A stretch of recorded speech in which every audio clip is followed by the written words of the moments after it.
อืมอ่ะคุณพ่อเพิ่นก็ขัด คุณแม่บอกว่า คุณยายบอกว่าอันห้องน้ำงามโพดบ่กล้าขี่บ่ขี่บ่ออกบ่ยาย อีหวานว่าอีแม่อีหลานยันขี่บ่มันงามโพด มันงาม มวยว่านะ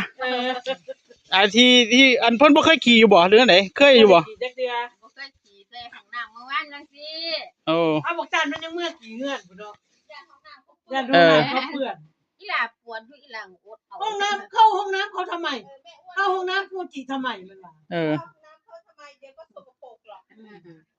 โอ้ห้องน้ำนี่บ่มีไผกล้าเขาย่านเขาแล้วมันขี่บ่ออก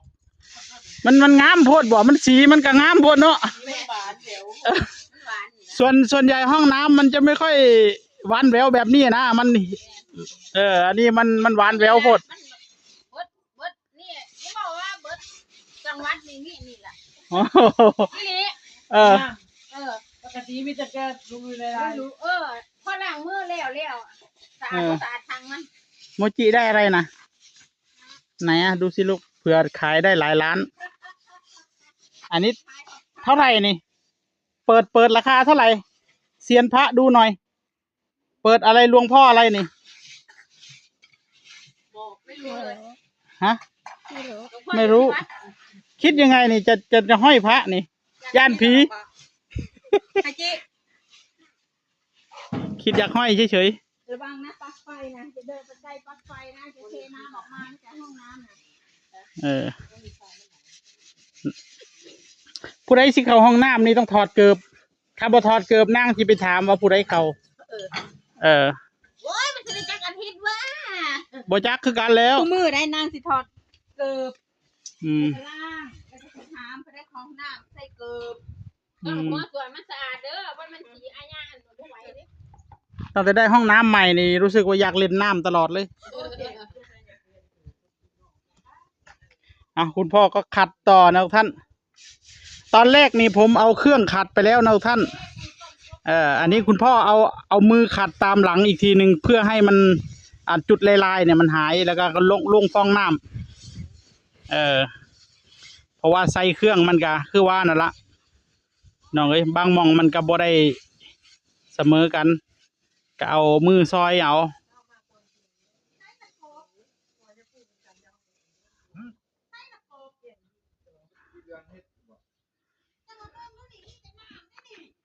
ยังไม่ได้เอาครบใจ แห้งแหละ เติมหน้าแน่โบมันหน่อยโบ ใส่โกบ นี่ โบมันอยู่ไหนบ้าง ยังเป็ด มันเป็นเงื่อน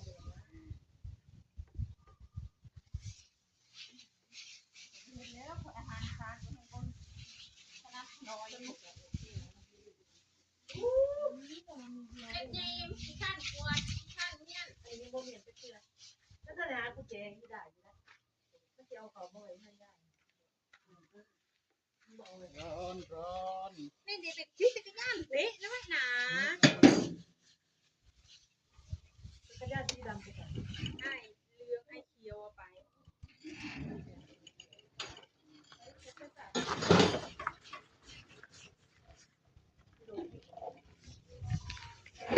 ว่าไอ้เด็กคนที่ทำก็คือยังไอ้นี่ว่าเขาซื้อไอ้เหลืองว่าจากแรกไอ้พุทธเรามาว่าไอ้แดงเนาะเรื่องไอ้แดง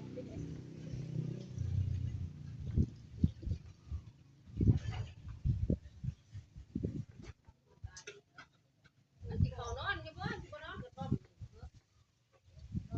นิดจะนอนไหมล่ะจะนอนแหละเนาะว่าไม่กินก็ต้มอยู่บ่ได้เลยกลัว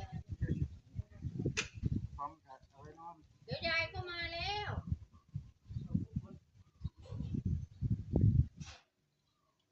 กระท่อมนะเราไอ้เหลืองใส่กบเจ้า ที่นอนพร้อมนะ ผมจะมันใส่บอกนั่นน่ะแล้วโอ้ยเขาก็ไปหากบเนาะเขาก็ว่าไอ้นี่กบคือบ่มีเด้กบ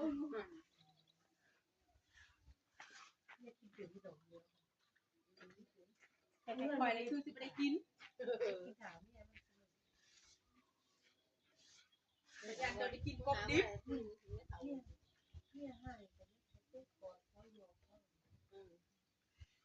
พยานจะได้กินกบดิบในซอยเสีย ถ้ามันหายถ้ามีหัวมันหมด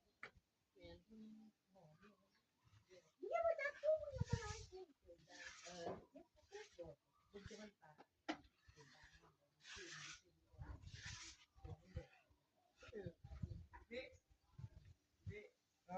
ปุ๊บค่อยส่งตู้เด้อไม่ได้ปะ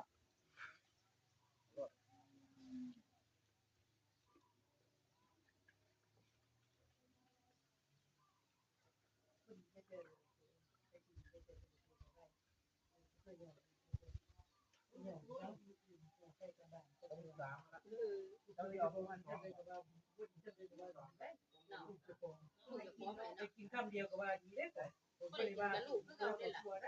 คนแม่ก็ลูกสาวก็ผู้ได้ฝ่ายได้อยู่ธรรมดามันได้ บริหารขาตัวได้ มันกระโดดซื้อจะไปได้กินเราไม่กินต้มหน้าแหละ นี่แล้วเขาไปทางเคยมันเต้นเมาเขาเด้เขาไปทางเขาใช่เพิ่นน่ะอาจจะมีเมามากเอาลูกแม่ว่าเอาเมื่อได้กินผักกินเนยแต่ลูกบอกเลยนะกินผักกินเนยแต่ลูกมันเมานะเมาครับ จะเอาลุงเมื่อน้ำบอกจะบุอ้วนเมื่อน้ำบอก กินกินเนแต่ลูกเมาอะนะแม่เฒ่าบอกใครนะกินข้าวกินเนแต่ลูกโอ้ตายกูเป็นยังดอกอย่าง5 ล้านไปตัวที่ก็ได้จะบิ๊กไปลูกสาวคนนี่อยู่เฮือนนี่โอ้มึงไปโลก นี่กล้วยหอดใส่ ไปหมดใจมาแล้วบ่ทู้เลย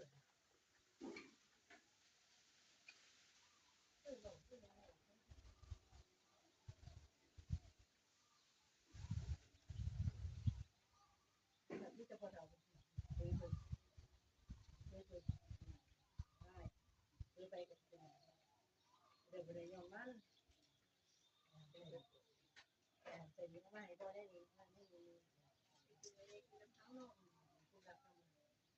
กินหลายกินโป่งเหมือนกันเจ้าของนี่คือโทษเอาเขาบอกนี่นะเจ้าของคือใครแน่เนาะเคยกินบักเดงบานนี่เลือดเสีย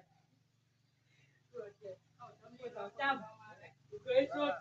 จ้าที่บ่ไอ้เด็กก็เห็นที่บ่จับอยู่ย่านเบิดปากไปหัวเสื้อเกียร์ก็ลูกเคยนะชื่อเกียร์ลูกเคยนะชื่อเจ้าไม่เฒ่าคนบ่ได้หลายมันบ่รู้เพิ่นตัวตรงนี่ตัวเฒ่าจำติดไอ้เด็ก มันนุ่ม ยังทุกคนที่บ่อีพอจำบ่ได้หรอกเพิ่น กูเคยมาสดใจหน่อยนะมันก็โตอะไร มันสดแล้วเฒ่าต้นติดนะจำติดมาแล้วก็ติดอย่ามันเบิดติดน่ะแต่คำตอบใหญ่อยู่เคยช่วยแล้วไอ้เด็กจะให้จะบอกอีพอจำหนูว่าจะจัดรุ่นมาซื้อเบิดไป100 บาทซื้อไปโล เป็นยังไงสิ ดีซื้อไปโลก็ได้จะได้สเต็กจะข้างก็เริ่มแม่บาทอีกปัน3 บาทตุ้มรักหนาบ้านเน่ตรงหน้าเน่ปันเลย3 ส่วนบาทกินอะไรเรื่องของสูงแม่จะเปลี่ยน3 ผู้ที่ไหนล่ะ3 ผู้แล้วเนาะพอมึงเด้ตุ้มรักเด้มึงเด้เฮาคือพวกกินแล้วอ่ะต้องกินสมใจเขาบ่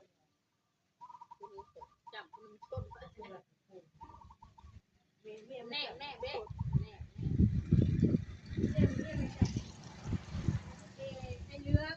จะลดไอ้นิดระเบิดนะให้ล่าเอาออกมาดู ไปแล้ว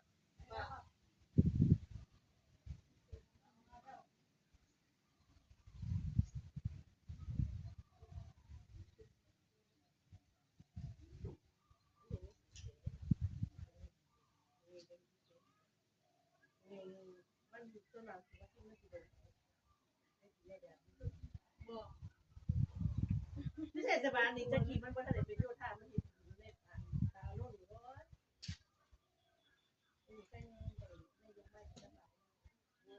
ง่ายๆแล้วเบิกเป็นคนคุยดิ จาโน่นบัดให้ไปตื่น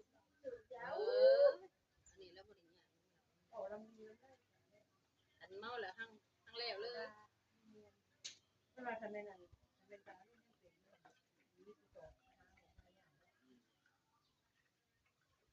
อันนี้เฮ็ดงานเนี่ยเลยก็จะจ้างคุณพ่อเยอะเราจะกินละอยากกินยังละกินยังก็ได้ดอกลูกเลยอาหารมื้อจัดของหวานจัดตำเนี่ยไม่ไม้ของมากเลยที่จะไหวหรือใส่ไปเอาแค่เดี๋ยวจะเอาเกียร์เกียร์โดดนึงใส่ก็ได้ถือว่าใส่ไหมเกียร์ของตัวห้าหนาเราเลยก็ดูไป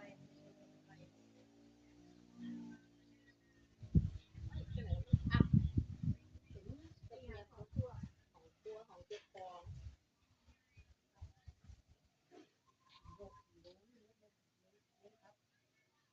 ทีนี้สองไม่ขาพอดีสองมี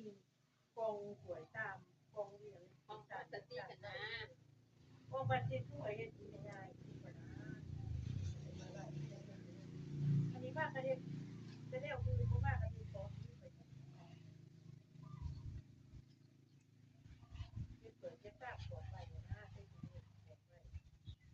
ก็เก่งแหละจังหวะของมาถามจบเก่งมันจะกันโดนก็คอยเอามาทำนี้ก็ใส่คนไปเอาใจมันไม่มีสีจานเนาะ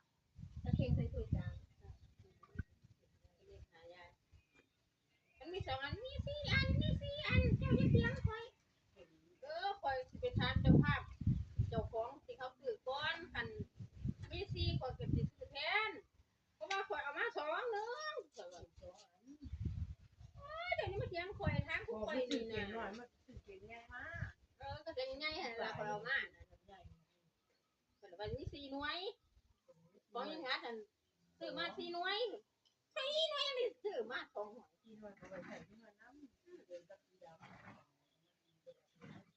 เจ้าก็อยากทานบ่ว่าถ้ามันต้องกินพอจะซื้อให้อีกเอามาแค่2 หน่วย